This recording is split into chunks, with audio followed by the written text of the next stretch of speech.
JFK was assassinated at 12:30 p.m. Eastern Time, November 22nd, 1963, and that had tremendous significance for the conflict in Vietnam.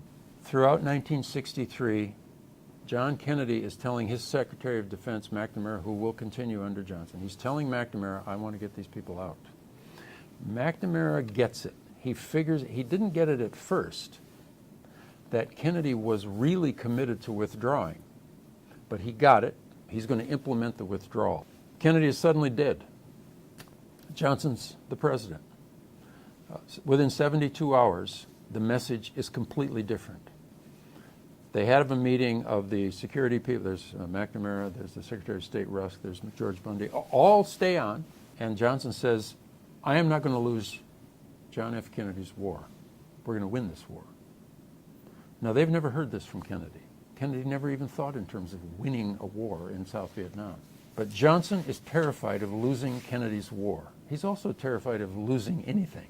He's a very insecure person. He's totally the opposite of JFK in a lot of ways. He has almost no experience outside the United States or even outside the Beltway, except for Texas, where he's from. So suddenly these people who have been getting it slowly that this man, JFK, is not going to go to war in South Vietnam, are told not only are we going to go to war in Vietnam, we're going to win the war no matter what it takes. You never know for sure what would have happened in terms of if Kennedy had lived, would he ever have Americanized the war?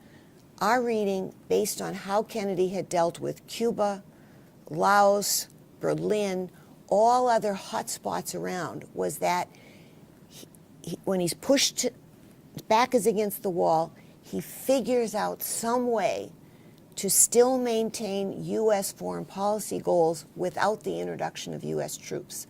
Our view is if Kennedy lives, there's no Vietnam War. Now, what does that mean? That means, in our view, we had the Vietnam War because of the decisions of Lyndon Baines Johnson, who is president after Kennedy is assassinated. War is a presidential decision. Advisors advise, presidents decide. It's a very, very interesting situation where essentially all the main advisors to Kennedy stay on with Johnson.